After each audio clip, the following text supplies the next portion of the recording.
Les années 2020-2030 sont marquées par l'accélération du développement des biotechnologies, au point que les historiens parlent d'une 5e révolution industrielle.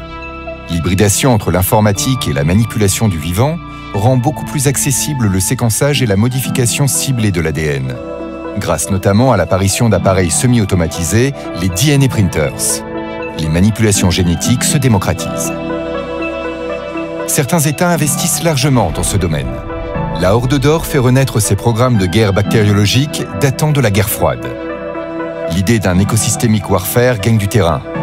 Utiliser l'arme biologique pour déstabiliser les écosystèmes des zones à conquérir et en chasser les populations.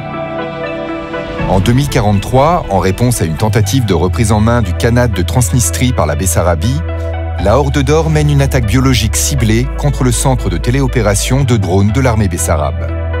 Pour répondre aux manœuvres de la Horde d'Or, la Ligue hanséatique déploie une ceinture de capteurs végétaux fondée sur les propriétés du mycélium dans les forêts du Grand-Duché de Finlande afin de sécuriser la frontière orientale de l'Europe par un système continu de détection. En réponse, la Horde d'Or lance des opérations de guerre biologique contre les étendues forestières. Des zones contaminées se forment, obligeant les forces occidentales à créer des zones de quarantaine. La tension monte en 2047, lors de la Saint-Nicolas de l'horreur. Un accrochage se produit entre milices de la Horde et soldats de la Hanse, dans une zone contaminée où toute blessure est immédiatement mortelle. Le conflit larvé s'étend. À partir de 2050, son centre névralgique devient la région aux frontières des grands-duchés de Cracovie et de Livonie. L'action de la Horde d'Or, mais aussi des bio-guérilleros nationalistes, conduit à une déstabilisation de grande ampleur de l'écosystème local et à une fuite des populations.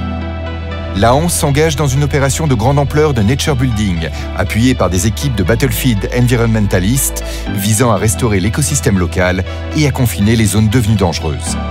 En vain, en 2054, le constat est unanime. La région a échappé à tout contrôle. Le nature building est un échec. Cette crise écologique se transforme en crise sanitaire. Dans les zones contaminées, un nouveau type de maladie, la fasciite nécrosante, communément appelée peste écosystémique, se développe et se répand vers l'ouest. La guerre, autrefois strictement considérée comme une opposition entre volontés antagonistes, devient un conflit contre un phénomène dénué de volonté, un écosystème devenu fou.